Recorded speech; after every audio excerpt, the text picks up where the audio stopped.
जय बाबा अमरनाथ। आज से मैं आप सभी को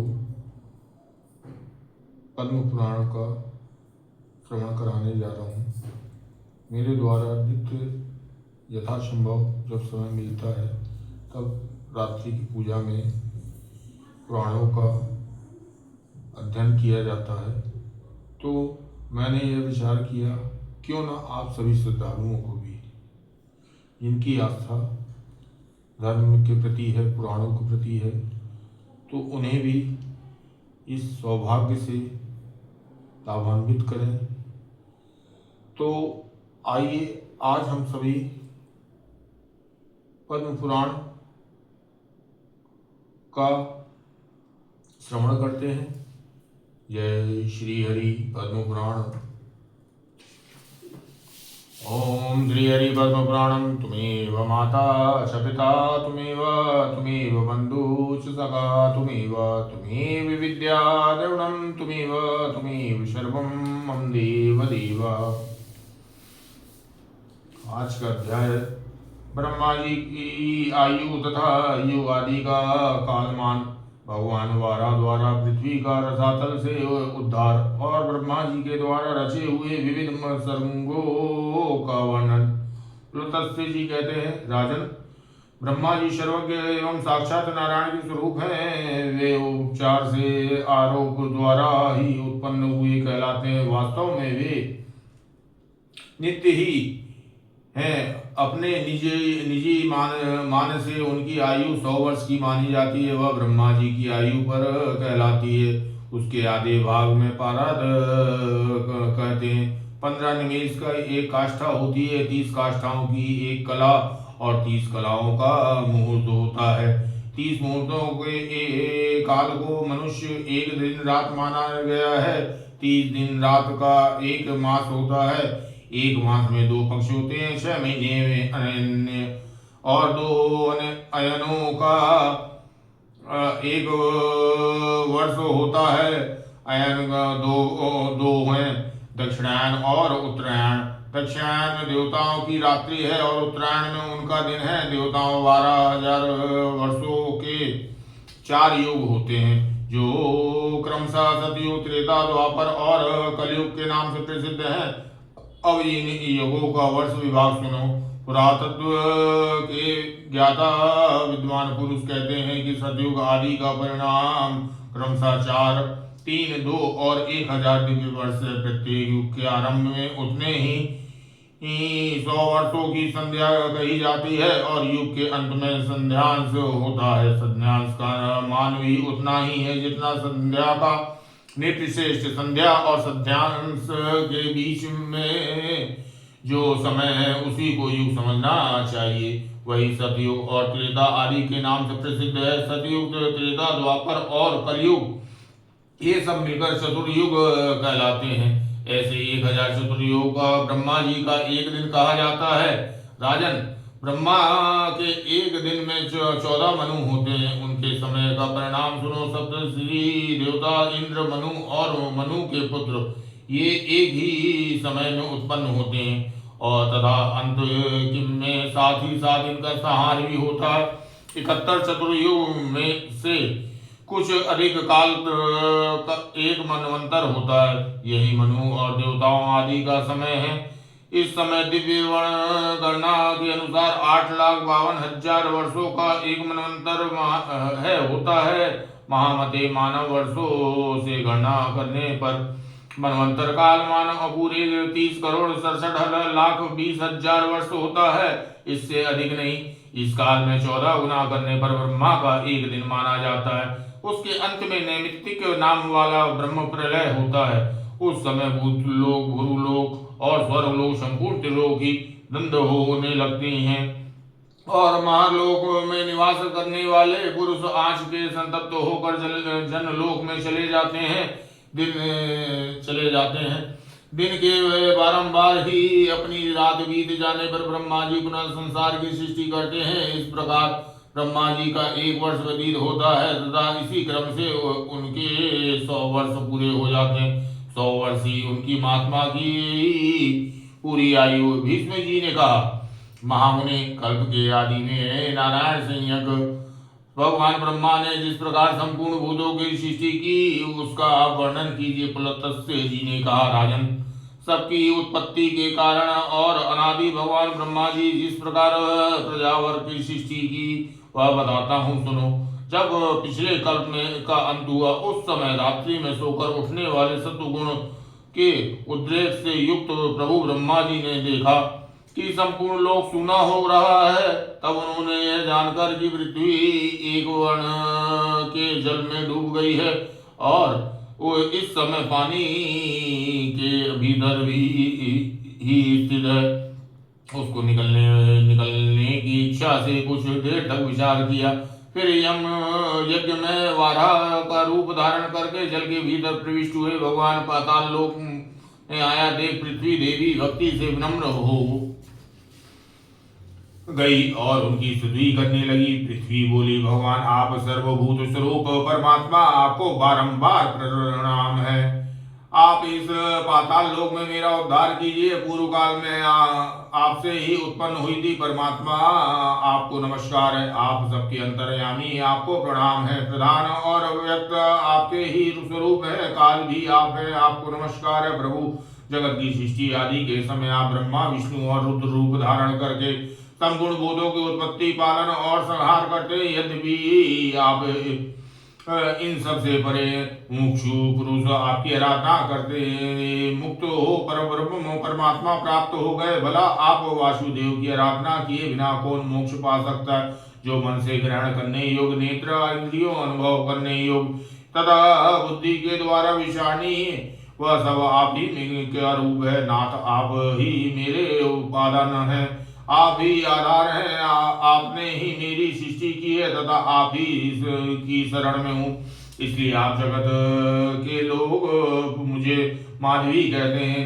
पृथ्वी ने जब इस प्रकार स्तुति की तब उन परमात्मा कांतिमान भगवान श्री धरणीधर स्वर की गर्जना की।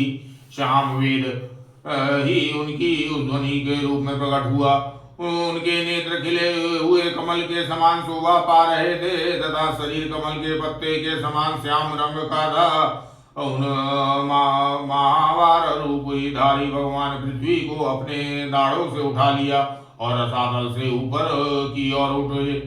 उस समय उनके मुख से निकली हुई सांस आघात के उछले हुए उस प्रलयकालीन जनलोक में रहने वाले सदनंदन आदि मुनियों को विभो का निष्पाप कर दिया। निष्पाप तो वे थे ही, उन्हें और भी पवित्र बना दिया। भगवान महावारा का उद्धार जल से भीगा हुआ था। उधर जिस समय वे अपने वेद में शरीर को कांपते हुए पृथ्वी को लेकर उठने लगे उस समय आकाश में स्थित महर्षिगण उनकी स्तुति करने लगे। ऋषियों ने कहा, ज्ञान जनेश्वरों के भी परमेश्वर केशव, आप सबके प्रभु हैं। गदा शंकर उत्तम खड़ग और चक्र धारण करने वाले हैं। सृष्टि पालन और संहार के कारण तथा ईश्वर भी आप ही है।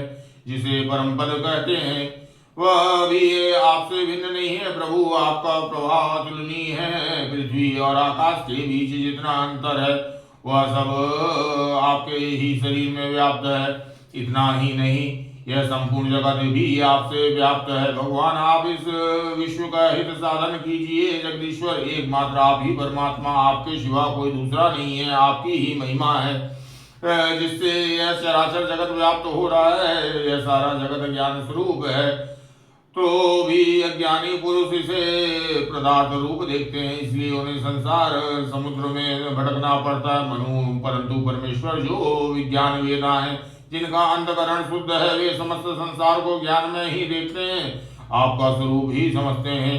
सर्वभूत स्वरूप परमात्मा, आप प्रसन्न होइए। आपका स्वरूप अप्रमेय है। प्रभु भगवान, आप सबके उद्भव के लिए इस पृथ्वी का उद्धार एवं संपूर्ण जगत का कल्याण कीजिए।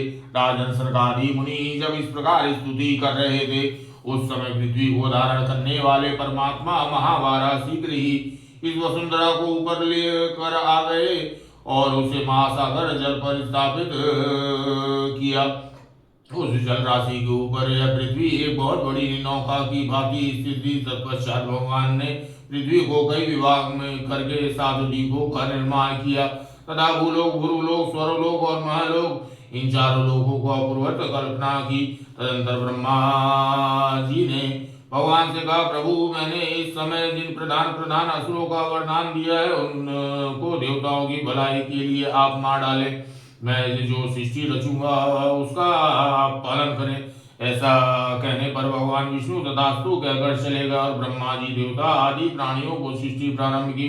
मातृत्व की उत्पत्ति ही ब्रह्मा की प्रथम सृष्टि समझना चाहिए। तन्मात्रा आविर्भाव हो दूसरी सृष्टि है, वो उसे भूत सर्ग भी कहते हैं। वैकारिक अर्थात सात्विक अहंकार से जो इंद्रियों की उत्पत्ति हुई वह तीसरी सृष्टि है, उसी का नाम इंद्रिय सर्ग है। इस प्रकार यह प्राकृत सर्ग है जो अबुद्धि पूर्वक उत्पन्न हुआ है। चौथी सृष्टि का नाम है मुख्य सर्ग। पर्वत और वृक्ष आदि स्थावर वस्तुओं का मुख्य कहते हैं। त्रिलोक कहकर जिनका वर्णन किया गया वे पशु पक्षी कीट पतंग आदि ही पांचवी सृष्टि के अंतर्गत हैं, जिन्हें त्रयोनी में भी कहते हैं। तत्पश्चात उर्वरेता देवताओं का सर्ग है, वही छठी सृष्टि है और उसी में देव सर्ग भी कहते हैं। तदंतर सातवीं सृष्टि आर्वक श्रोताओं की है, वही मानव सर्ग कहलाता है। आठवां अनुग्रह सर्ग है, वह सात्विक भी है और तामस भी है। वह 8 सर्गों में से अंतिम 5 विकृत सर्ग माने गए हैं तथा आरंभ के 3 सर्ग प्राकृत बताए गए हैं। 9वां कौमार सर्ग है, वह प्राकृत भी है वैतर्क भी है। इस प्रकार जगत की रचनाओं में प्रवृत्त हुए जगदीश्वर प्रजापति ने ये प्राकृत और वैकृत नाम के 9 सर्ग तुम्हें बतलाए गए हैं, जो जगत के मूल कारण है। अब तुम और क्या सुनना चाहते हो? श्री भीष्म जी ने कहा, गुरुदेव, आपने देवताओं आदि की सृष्टि थोड़ी ही बताई, उन्हीं शेष अब मैं उसे आपके मुख से विस्तार से सुनना चाहता हूँ। कुलतस्थ जी ने कहा, राजन, संपूर्ण प्रजा के पूर्वकृत शुभाशुभ कर्मों को प्रभावित करती है, अतः प्रलय काल में सबका संहार हो जाने पर वह उन कर्मों का संस्कार मुक्त नहीं हो पाती। जब ब्रह्मा जी सृष्टि कार्य में प्रवृत्त हुए उस समय उनसे देवताओं को लेकर स्थावर प्रयत्न 4 प्रकार की प्रजा उत्पन्न हुई। वे चारों ब्रह्मा जी के मानसिक संकल्प से प्रकट होने के कारण मानसी प्रजा कहलाई। तदंतर प्रजापति देवता असुर पितर और मनुष्य इन 4 प्रकार के प्राणियों तथा जल की भी सृष्टि करने की इच्छा से अपने शरीर का उपयोग किया। उस समय सृष्टि की इच्छा वाले मुखात्मा प्रजापति जंगा से अपने पहले दुरात्मासुरों की उत्पत्ति की। उनकी उत्पत्ति के पश्चात भगवान ब्रह्मा ने वैसा आयु की इच्छा अनुसार वयो पक्षियों की उत्पन्न किया। फिर अपनी भुजाओं के से भेड़ों और मुख से बकरों की रचना की।